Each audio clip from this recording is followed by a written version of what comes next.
కావాల్సిన ఇంగ్రీడియంట్స్ మీకు చూపిస్తున్నాను. ఫస్ట్ మనం ఫ్రై చేయడానికి కావాల్సింది నిత్యం ఆయిల్ బ్రాండ్, తర్వాత 1 కప్పు శనగపిండి, 2 స్పూన్స్ బియ్యపిండి, దానికి సరిపడినంతగా ఉప్పు, చిటికెడు పసుపు, 1 కప్పు క్యాబేజీ ముక్కలు, ఒక 4 ఉల్లిపాయ ముక్కలు, 4 పచ్చిమిరపకాయ ముక్కలు సన్నగా తరిగినవి, కొంచెం కరివేపాకు. ఇప్పుడు ఈ పకోడీ ఎలా వేయాలనేది నేను మీకు చూపిస్తాను. ఫస్ట్ పొయ్యి మీద బాండిల్ పెట్టి పొయ్యి వెలిగించాలి. చూసారా, నిత్యం ఆయిల్ బ్రాండ్ ఇది మన ఆరోగ్యానికి చాలా మంచి చేస్తుంది. నేను గత 2-3 సంవత్సరాలుగా ఇదే ఆయిల్ వాడుతున్నాను. నేను చాలా హ్యాపీగా ఉన్నాను, హెల్తీగా ఉన్నాను.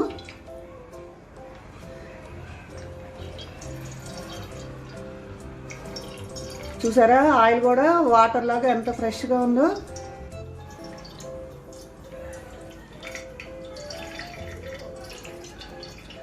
దీనిలో మీకు 3 రకాల బ్రాండ్లు దొరుకుతున్నాయి. Rice oil, peanut oil, sunflower oil, 3 రకాల ఆయిల్స్ కూడా మనకు లభిస్తున్నాయి మన దగ్గర ఉన్న స్టోర్స్లో, ఎక్కడైనా కూడాను.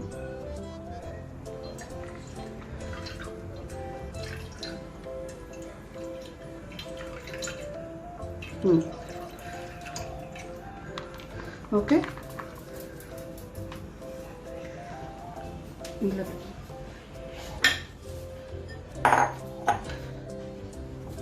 ఈ ఆయిల్ కాగేలోపు మనం ఇదంతా ఒక బౌల్లో పిండి అన్నీ కలుపుకుందాం. ఇప్పుడు దీనికి కావాల్సిన ఇంగ్రీడియంట్స్ అని మనం పకోడీ తయారు చేయడానికి ఒక బౌల్ తీసుకొని దానిలో ఫస్ట్ దానికి కావాల్సిన ఐటమ్స్ అన్నీ వేసేసుకుందాము. ఫస్ట్ శనగపిండి,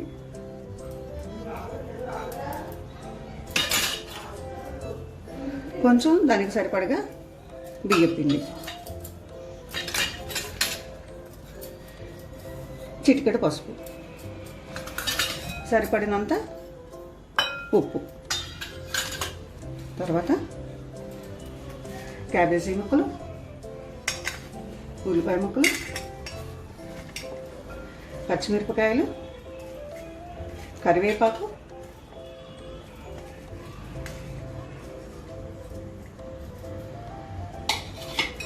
ఇవన్నీ వేసేసి మనం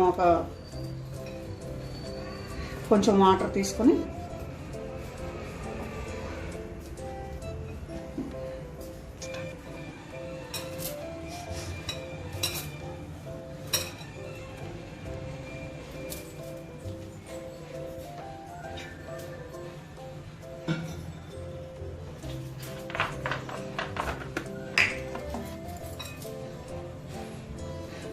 వాటర్ కొంచెం తీసుకొని మనం దీనిలో పోసుకుంటూ సరిపడే నీళ్ళు వాటర్ పోసుకోవాలి. ఎక్కువ పోసుకుని మళ్ళీ పలచనైపోతుంది. సరిపడగా పోసుకొని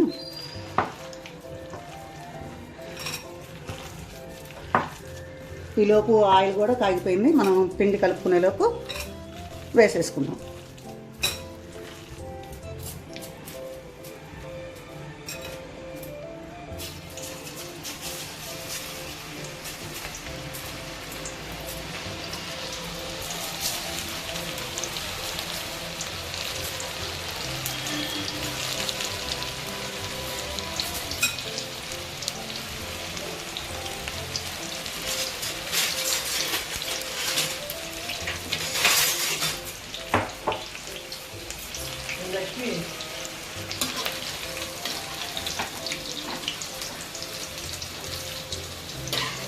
చూసారా ఎంత క్రిస్పీగా లైట్ ఎల్లో కలర్ షేడ్లో ఎంత బాగా వస్తున్నాయో.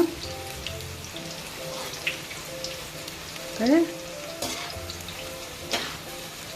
ఇలా మనము కొంచెంసేపు లైట్ బ్రౌన్ కలర్ వచ్చేలాగా వేయించుకుంటే చాలా బాగుంటుంది.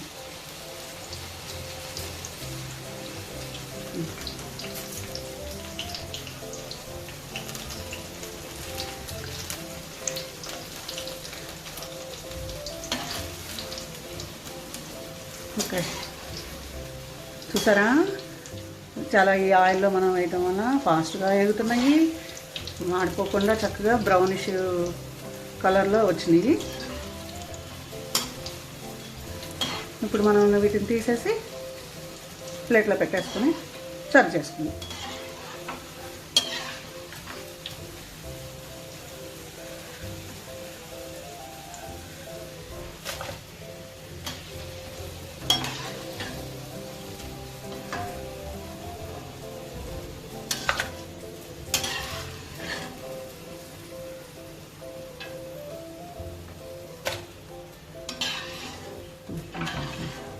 ఇంకా అంటే 5 మినిట్స్లో క్రిస్పీగా క్యాబేజీ ఉల్లిపాయ పకోడీ రెడీ అయిపోయింది. పిల్లలు స్కూల్ నుంచి రాగానే వాళ్ళకి వెరైటీ వంటగా ఉంటుంది. మనం నిత్యం ఆయిల్తో చేయటం వలన హెల్దీ ఫుడ్ వాళ్ళకి చాలా టేస్టీగా ఉంటుంది, అందరూ ఇష్టపడతారు. ఓకే ఫ్రెండ్స్, నాకు ఈ ఛాన్స్ ఇచ్చినందుకు మీ అందరికీ కృతజ్ఞతలు. నా పేరు లక్ష్మీ ప్రసన్న.